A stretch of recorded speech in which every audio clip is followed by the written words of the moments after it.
Hey everyone, welcome to another deep dive. And this time we're exploring the fascinating world of energy medicine. Oh, great topic. It really is. Yeah. We've all been feeling that urge to boost our vitality and well-being, and Yeah, it seems like energy medicine might have some answers, right? for sure.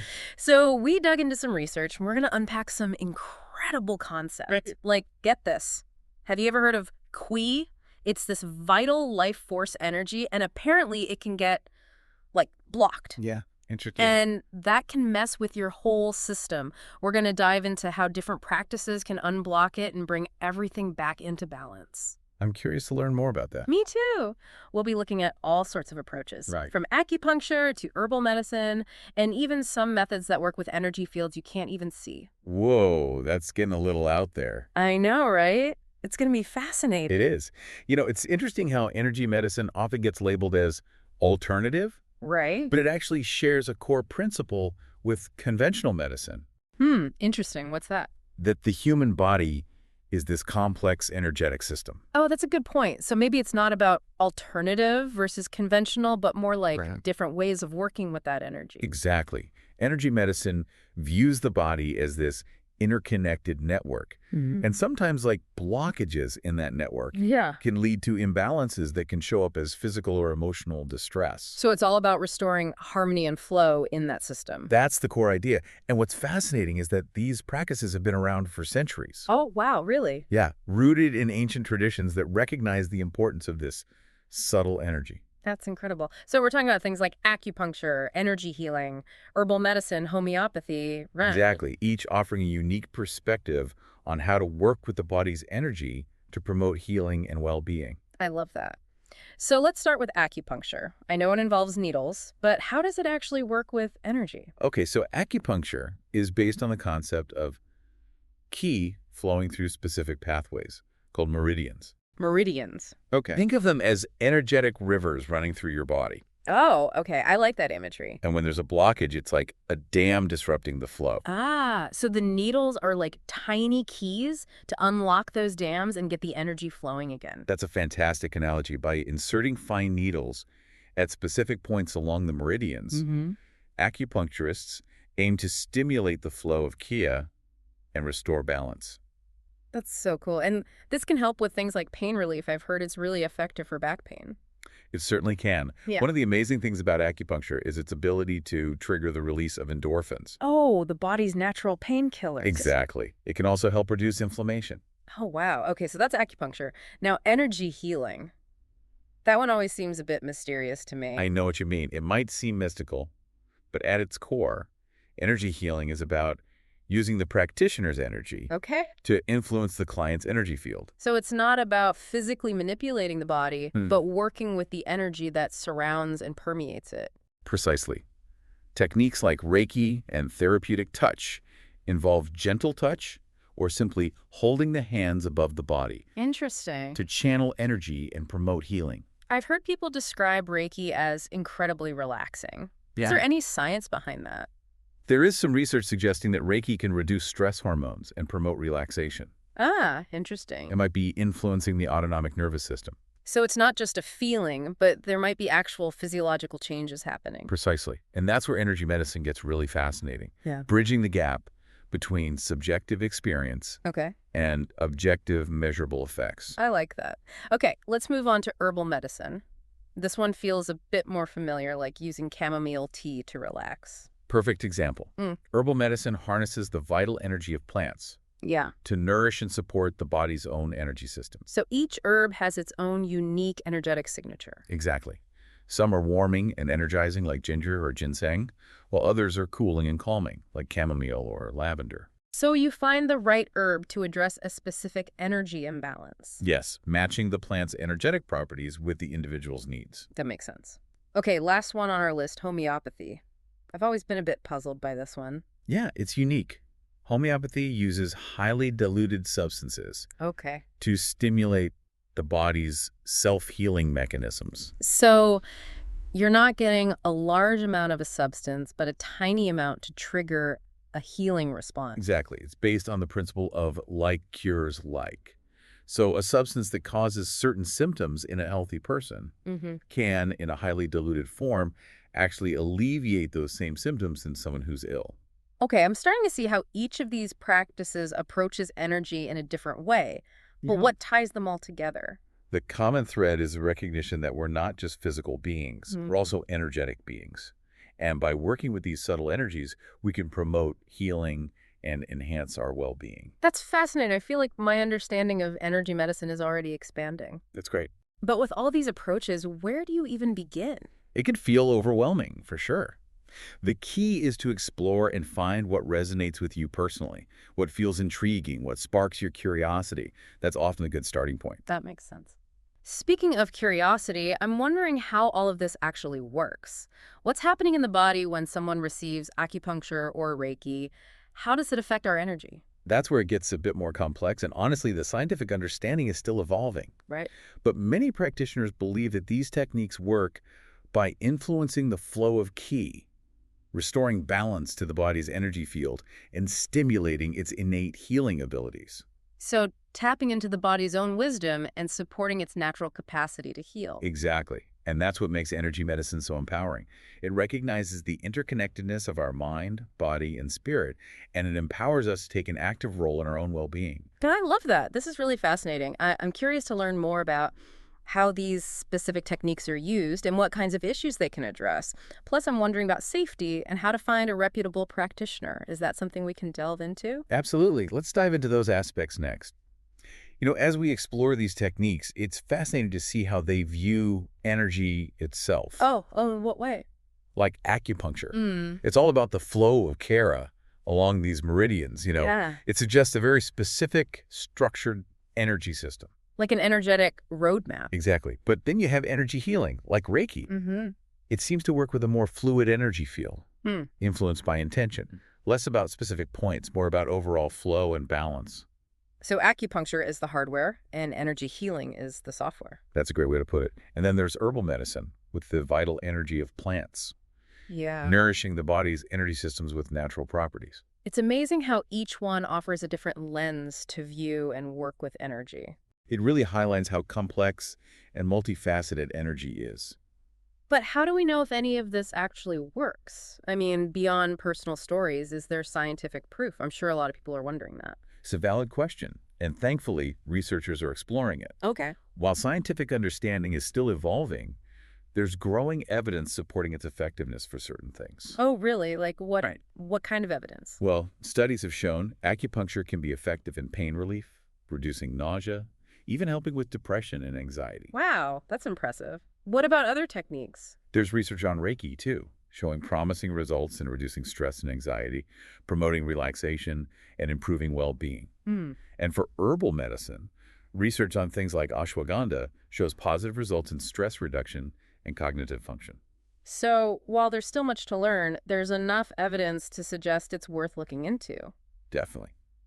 As research continues, we'll understand more about how these techniques work and their potential. It's a really exciting field. Okay, so we talked about acupuncture generally. Can you give me a more concrete example of how it might be used?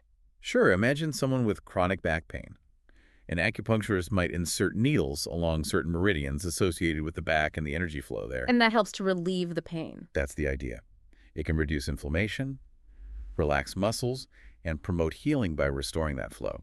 Interesting. And what about energy healing, like Reiki for stress? A Reiki practitioner might place their hands on or above the person's body, channeling energy to areas that feel blocked or depleted. Okay. This can create relaxation, reduce anxiety, and bring a sense of peace and well-being by balancing the energy field. So someone feeling overwhelmed and burnt out could really benefit. Absolutely. Energy healing like Reiki offers a gentle but powerful way to support the body's natural healing. Okay, shifting gears a bit, let's talk about herbal medicine. Okay. We talked about chamomile tea, but what are some other ways herbs are used in energy medicine? Ginseng is a classic one, used to boost energy. Lavender is known for its calming properties. Mm-hmm. Ashwagandha is becoming popular for helping the body deal with stress. So it's not just about symptoms, but building resilience too. Precisely. Herbal medicine often focuses on supporting the body's natural healing and restoring balance. Those ancient traditions of using plants for healing have so much wisdom. They do. and research is validating their effectiveness. Now, what about homeopathy? Okay, We mentioned those highly diluted remedies. Can you give an example of how that might be used? say someone has insomnia.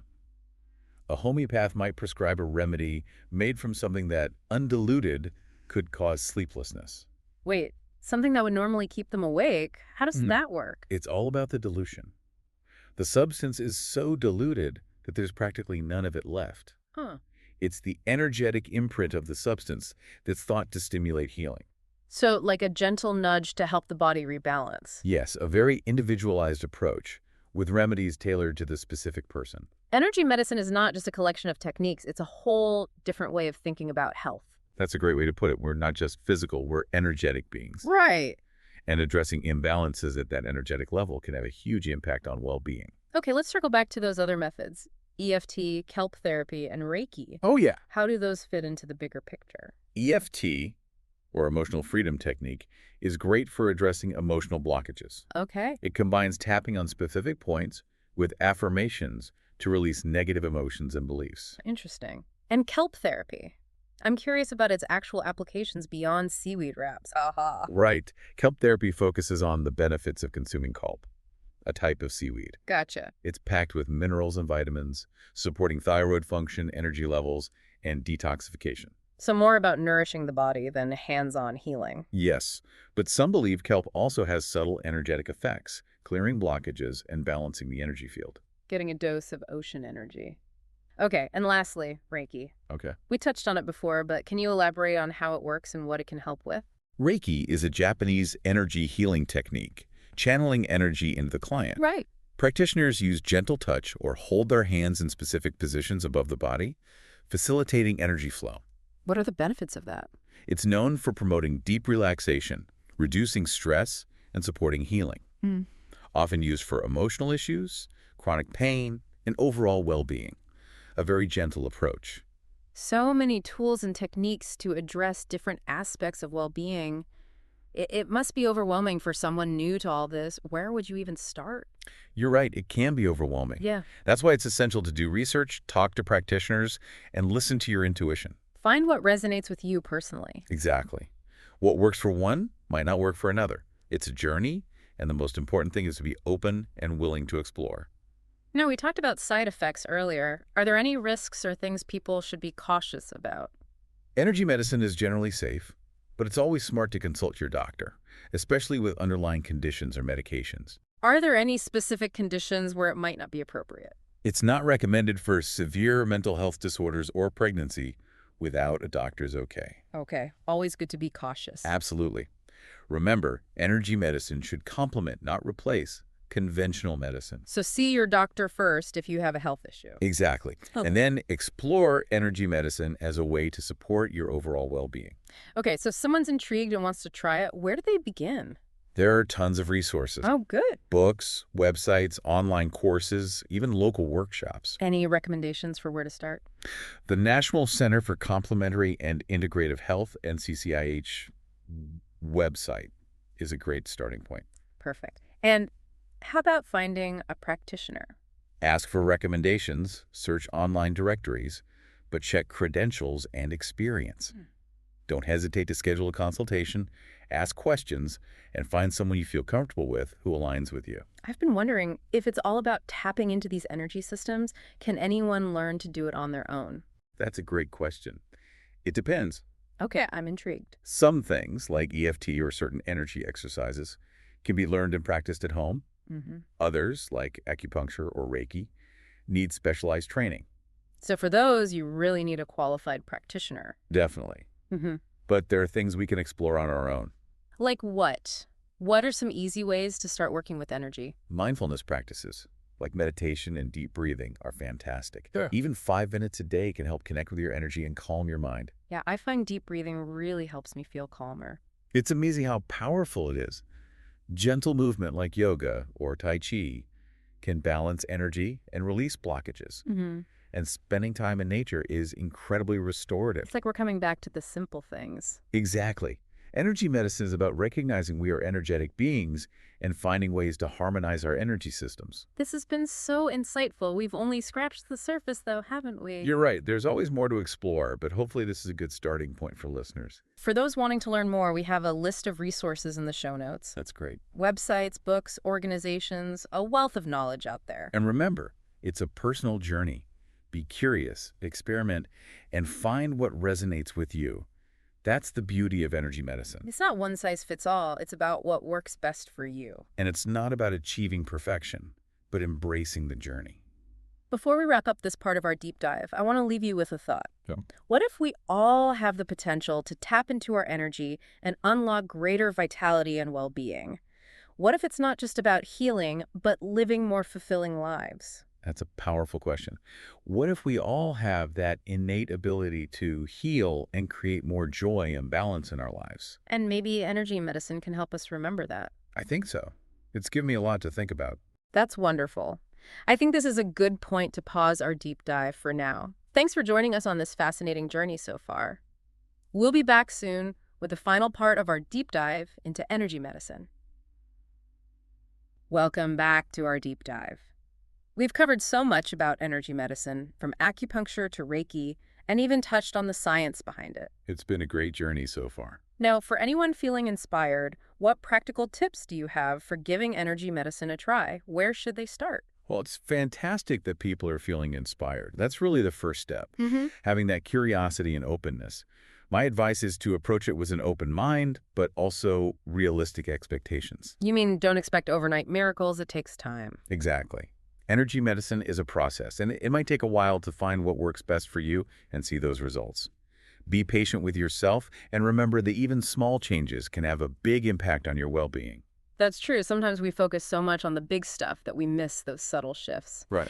What else would you suggest for someone just starting out? Do your research. There's so much information out there. Books, websites, online courses, even local workshops. And talk to practitioners. Ask them questions. Finding a practitioner you connect with is really important. Someone you feel comfortable with. Absolutely. Look for someone who aligns with your values and needs, has the experience, the right credentials, and trust your gut. If something doesn't feel right, keep looking. Now, some people might be a little hesitant about all this, maybe even skeptical. What would you say to them? It's good to be skeptical. Question things, do your research. Yeah. I'd encourage them to look into the scientific evidence that's emerging. Okay. There are studies showing how effective some of these techniques can be. And talk to people who've had positive experiences. Those stories can be really powerful. So it's about balancing open-mindedness with critical thinking. Exactly. And ultimately, the best way to see if it's for you is to try it yourself. Personal experience is the most valuable. I love that. It's about exploring, discovering, and seeing what resonates. Now, we've talked about practitioners, but can people do things on their own to explore energy medicine? Absolutely. You don't always need a practitioner. There are simple practices you can do every day to work with your energy and well-being. Like what? Give us some examples. Mindfulness. Just paying attention to your breath, your body, and your thoughts without judging them. Meditation, deep breathing, even 5 minutes can help. Yeah, I find deep breathing makes a huge difference. Right. Gentle movement like yoga or Tai Chi can also help balance energy and release blockages. Okay. And nature. Being outdoors, connecting with nature, it's incredibly restorative. It's about those simple things, isn't it? It really is. Yeah. Energy medicine is about recognizing that we are energetic beings and finding ways to work with those systems. This deep dive has been eye-opening. Energy medicine isn't just about healing, it's about living a more vibrant life. It's about empowering ourselves to take an active role in our well-being, tapping into that innate ability to heal. And that's a great note to end on. Thank you so much for all this wisdom and insight. It's been truly inspiring. It's been my pleasure. I hope everyone feels encouraged to explore energy medicine and discover what works for them. It's a journey worth taking. And that concludes our deep dive into the world of energy medicine. We hope you've enjoyed the exploration and feel ready to unlock your own energy and vitality. Remember, the power to heal and thrive is within you.